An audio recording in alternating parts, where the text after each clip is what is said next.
چلے اسی تنخواہ میں سے جب بندہ بڑے بیٹے کی شادی کر کے بہو بیاہ کے لے آئے تو پھر بھی کام چلتا ہے، اور جب اس بیٹے کو اللہ بچے عطا کر دے تو اسی گھر میں، اسی آنگن میں، اسی چھت کے نیچے کام چلتا ہے، تو پھر تو مان جانا کہ چلانے والا تو نہیں، چلانے والا کوئی اور ہے۔ پھر تو مان جا کے چلانے والا کوئی تو اس وقت جب تنخواہ تیری لگی تھی تو کہتا تھا ابا ابھی میری شادی نہ کر، میں بیوی کو کیسے کھلاؤں گا؟ تو وہی شخص ہے جس کی چھت کے نیچے پھر 1.5 درجن پوتے بھی پل رہے اور گزارا ان کا بھی ہو رہا ہے۔ تو رزق کا ذمہ کس کا ہے؟ اللہ کا، اللہ کا ذمہ۔ اب ہمیں پتہ ہے پہلی بات تو پریشانی اس لیے اتار دینی چاہیے کہ ذمہ ہمارا ہے ہی نہیں۔ اب دوسری بات یہ کہ ذمہ داری کس کی ہے؟ اللہ حکیم بھی ہے اور علیم بھی ہے، حکیم بھی ہے اور جانتا بھی ہے اور اسے پتہ بھی ہے کہ دینا کس طرح ہے۔ اب ہم پتہ کیا کہتے ہیں؟ کہتے ہیں وہ جو بندہ پجاروں میں بیٹھا ہے وہاں اسے نہیں بیٹھنا چاہیے اور میرا حق تھا۔ تجھے زیادہ پتہ ہے کہ اللہ کو؟ بول کے بتانا کس کو پتہ زیادہ ہے؟ کیوں جی؟ تو آپ اصل ٹینشن پتہ کب لگتی ہے؟ جب بندے کہتے ہیں نہیں وہ پجاروں میری تھی، میرا حق تھا۔ وہ جب گزرتی ہے نا پاس سے مہران کے تو مہران والا ٹینشن بڑی لیتا ہے، حالانکہ اللہ کو زیادہ پتہ ہے کہ وہ حق۔ ایک بات اپنے ذہن میں یاد رکھ لے، رٹ لے کہ جو میرے لیے بہتر تھا میرے رب نے مجھے دے دیا، تو بات ختم ہو گئی۔ بس وصل اچھا ہے نہ فراق اچھا ہے، یار جس حال میں رکھے وہی حال اچھا ہے۔ بس جو میرے حق میں بہتر تھا میرے رب نے مجھے، مسئلہ یہ ہے کہ تو اس پہ راضی ہونے کو تیار نہیں۔ حضرت علی کرم اللہ تعالیٰ وجہ الکریم نے میرے نبی پاک کی ایک حدیث بیان کی ہے، اور جناب علی جب یہ حدیث بیان کیا کرتے تھے تو حضرت مجاہد فرماتے ہیں یوں لگتا تھا کہ جیسے حضرت علی ہمیں ہر پریشانی سے نکال رہے ہیں۔ مولا علی شیر خدا رضی اللہ تعالیٰ عنہ فرماتے ہیں کہ مجھے میرے نبی پاک صلی اللہ علیہ وسلم نے ایک طریقہ دیا تھا ٹینشن فری ہونے کا۔ آپ فرماتے ہیں مجھے تو بڑا راس آیا ہے، تم بھی اگر کر لو گے تو تمہیں بھی فائدہ دے گا۔ کہا وہ کیا؟ حضرت علی کہنے لگے محبوب علیہ السلام نے فرمایا تھا لوگوں تم اللہ کے دیے ہوئے تھوڑے رزق پہ راضی ہو جاؤ، وہ تمہاری تھوڑی عبادت سے تم سے راضی ہو جایا کرے گا۔ بس تم 2 نفل بھی پڑھو گے تو اللہ راضی ہو جائے گا، تم 1 رکوع بھی سویرے اٹھ کے پڑھو گے تو وہ راضی ہو جائے گا، وہ تمہارے 313 درود شریف سے راضی ہو جائے گا، تم اس کے دیے ہوئے تھوڑے رزق سے راضی ہو جاؤ۔ ٹینشن اس لیے ہوتی ہے کہ ہم راضی نہیں جو اس نے ہمیں دیا ہے۔ وہ حال میں مزید کی جو دوڑ ہے نا، حال میں مزید کی، بے قدرہ کچھ قدر نہ جاتی، کیتی خوب تسلی ہو، دنیا دار پجاری زردے، کتیاں دے گل ڈلی ہو، بک بک روشن اکھیاں تکیو ویک حویلی کلی ہو، تے کوچ نصیر اساں جد کیتی پہ جانی تھر تھلی ہو۔ تو یاد رکھیں یہ جو ہے نا مصیبت کے مال آ کیوں نہیں رہا، وہ سامنے والا پلاٹ میرے گھر کے سامنے ہے گھر کے سامنے، پر رجسٹری میرے نام کیوں نہیں؟ یہ مصیبت سانس نہیں لینے دیتی۔ موٹر سائیکل کھڑی کرتا ہے نا جب آ کے دکان سے روٹی کھانے آتا ہے، دفتر سے گھر آتا ہے، کاروبار سے آتا ہے، تو جہاں موٹر سائیکل کھڑی کرتا ہے وہ ٹینشن بڑی ہے کہ کبھی میری ہو جائے نا یہ والی جگہ تو میں یہاں بھی بورڈ لگاؤں اپنے نام۔ اس نے مالی پریشانی پیدا کی۔ تو جس حال میں ہے، کیونکہ تو نے اپنا یہ حال خود نہیں بنایا، جس نے بنایا ہے وہ بڑا بہتر جانتا تھا کہ تو اسی حال میں اسے اچھا لگتا ہے۔ تو اسے اسی حال میں، ایک بزرگ تھے تو ان کی طبیعت بڑی علیل ہوگی، بیمار ہو گئے تو اللہ نے آزمائش دی تو کیڑے پڑ گئے وجود میں۔ ایک کیڑا یہاں سے کھا رہا تھا، اللہ والے بڑے راضی رہتے ہیں اس کی رضا پہ، تو کیڑا یہاں کھا رہا تھا تو نیچے گر گیا، تو بابا جی نے اٹھا کے پھر وہاں رکھ لیا۔ کہنے لگے جب اس نے تیری ڈیوٹی مجھے کھانے کی لگائی ہے تو میں اس بات پہ راضی ہوں، تو نیچے کیوں گرتا ہے؟ بٹ ٹھیک ہے کھا، جب اس نے تجھے ڈیوٹی جو تیری لگائی۔ سالبہ بن عبد الرحمن ایک صحابی تھے، سالبہ غالباً نبی پاک صلی اللہ علیہ وسلم کی خدمت میں آئے، کہنے لگے یا رسول اللہ صلی اللہ علیہ وسلم غربت بڑی ہے، میرے لیے دعا کریں اللہ زیادہ مال دے۔ تو محبوب صلی اللہ علیہ وسلم نے فرمایا تو جس حال میں اچھا ہے وہ تیرے لیے بہتر ہے، جس میں تو ہے وہی حال تیرے لیے مشکل ہے نا یہ جواب سننا۔ کہتے پیر صاحب فلاں جگہ سے تویز آیا، وہاں تو وارے نے آرے ہو گئے، تو آپ کے ہاں؟ تو میں کہتا ہوں یہ تویز دینے والا اگر تویز دے کے امیر بناتا ہے تو پہلے خود کیوں نہیں بنتا؟ یہ خود تو 150 کا تویز بیچ رہا ہے، اپنی بیچارے کی حالت یہ ہے.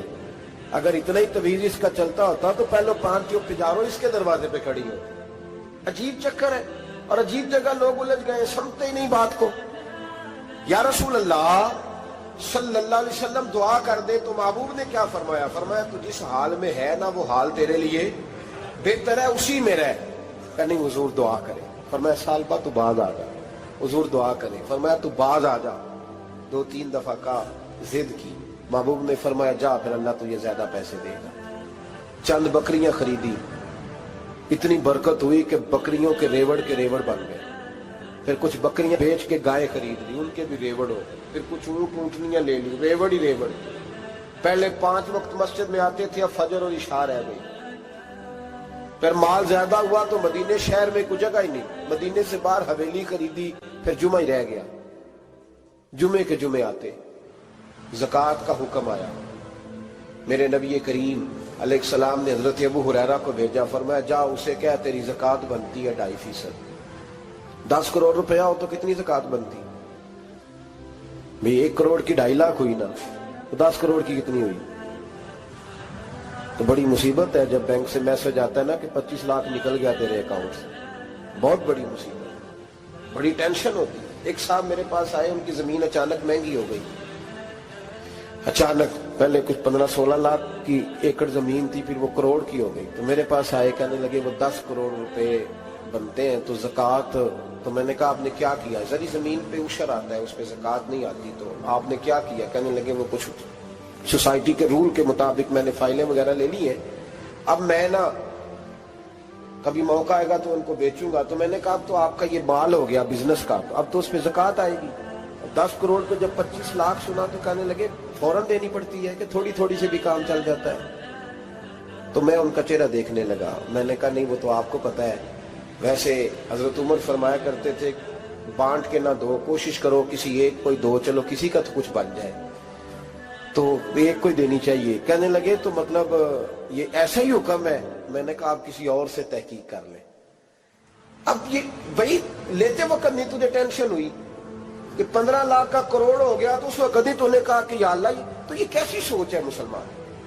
کس طرح کا اس کا؟ ہمارے ہاں جب کسی آدمی پہ حالات خراب ہوتے ہیں نا تو سب سے پہلے وہ اس طرح کرتا ہے کہ جو میں کہیں اللہ کے رستے میں دیتا ہوں پہلے اسے بند کروں. جس رستے تجھے آ رہا تھا پہلے تو نے وہ رستہ بلاک کیا. حضرت اسماء بنت ابی بکر صدیق کہتی ہیں میں حضور کو مسجد کے لیے، ادارے کے لیے، صحابہ صفا کے لیے کچھ دے رہی تھی تو میں نے گننا شروع کیا تو حضور مسکرانے لگے. حضور مسکراتے کیوں ہیں؟ تو فرماتے لگی، محبوب فرمانے لگے اسماء اللہ کے رستے میں گن گن کے نہ دیا کر، ورنہ وہ بھی تجھے گن گن کے دے گا. تو اس کے رستے میں بے حساب دے، وہ بھی تجھے بے حساب ہی عطا فرمائے.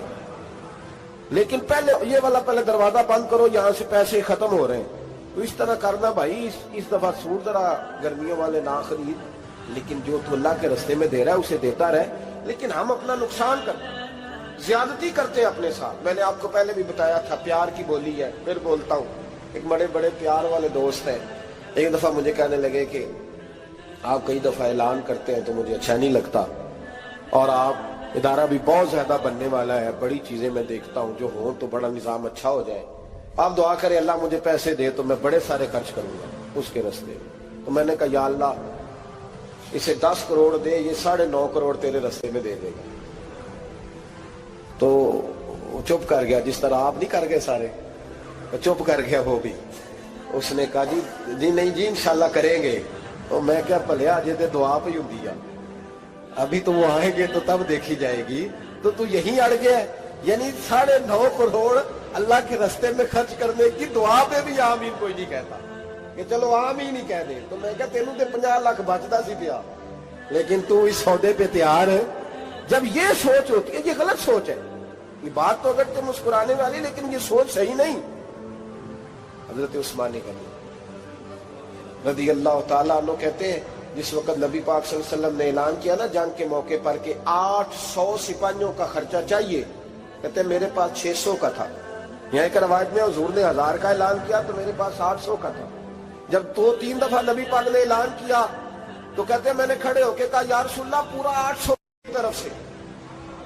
کہتے میں نے 200 سپاہی کا خرچہ ادھار اٹھایا لیکن پورے 2 مہینے نہیں گزرے تھے، رب کریم نے مجھے کئی گنا کر کے پیسے واپس عطا فرما دیے۔ اور بات تو یہ ہے کہ تیری وہاں لو لگی ہو، تو تجارت کرتا ہے ان لوگوں کے ساتھ جو کیا دے سکتے۔ تو سالبہ کے پاس حضور نے پیغام بھیجا، پہلے تو کہا تیرے لیے بہتر نہیں مال، جب اصرار کیا تو بڑی برکت ہو گئی، بڑا آیا تو فرمایا زکوٰۃ دے، 2.5 زکوٰۃ ہے۔ جب سوچا کہ 5 اونٹوں پہ ایک بکری جائے گی اور بڑا سارا مجھے دینا پڑے گا، اب جب غور کیا تو یہ تو نہ کہا کہ میں نہیں دیتا۔ حضرت ابو ہریرہ سے کہنے لگے نبی کریم علیہ السلام کی خدمت میں عرض کرنا کہ میں خود آؤں گا۔ حضرت ابو ہریرہ نے آ کے عرض کی یا رسول اللہ صلی اللہ تعالی علیہ وسلم، حضور وہ کہتے تھے میں خود آؤں گا، تو کہتے ہیں محبوب نے ٹھنڈی سانس لی، فرمایا اسے کہا تھا کہ تیرے لیے مال بہتر نہیں، اب ہلاک ہو گیا، ہائے افسوس ہلاک ہو گیا۔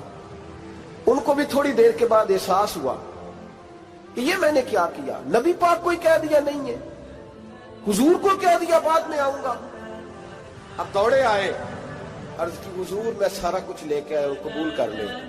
محبوب نے فرمایا گویا بلال حبشی کی خشک کھجور بھی قبول ہے، اور صہیب رومی ایک اٹی بان کی لائے تو وہ بھی قبول ہے، اور عمار بن یاسر اور مصعب بن عمیر اگر 2 دینار دے جائیں اور کوئی پرانا جوڑا کسی سپاہی کے لیے چھوڑ جائے تو وہ بھی قبول ہے، لیکن تو اپنا لاکھوں لے کے چلا جا، تیرا کوئی نہیں قبول، معاف کر دیں۔ فرمایا جا معاف کیا، پر پیسے لے کے نہ آنا۔ اگلے سال پھر آئے، بندے ہوئے ہاتھ ہیں، محبوبہ میں دولت کا کیا کروں گا، آگ لگانی ہے، قبول کر لیں۔ فرمایا تو لے جا، تیرا نہیں قبول، گرا جو ان کی نگاہ سے وہ سنبھل نہیں سکتا۔ حضور نے وصال ظاہری کیا تو جناب صدیق اکبر کے پاس آئے، لاکھوں کا مال، ابو بکر قبول کر لو، تو جناب صدیق اکبر کہنے لگے اس کا کر لو جس کا نبی نے نہیں کیا، چل جا کوئی نہیں چاہیے۔ حضرت عمر کے زمانے میں قحط پڑ گیا، بارشیں نہیں ہوتی، غلہ نہیں ملتا، حالات خراب ہے، مالی طور پہ بحران آ گیا، غربتیں، مجبوریاں، تکلیفیں، آ کے روئے، عمر میرا قبول کر لو، مجھے معافی تو مل گئی تھی نا۔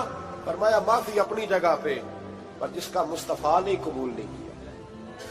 بہت سارے لوگوں کو پتہ ہی نہیں کہ ان کا قبول ہی نہیں ہوا، اور وہ الجھے ہوئے، انہیں خبر ہی نہیں کہ اصل بات کیا ہے۔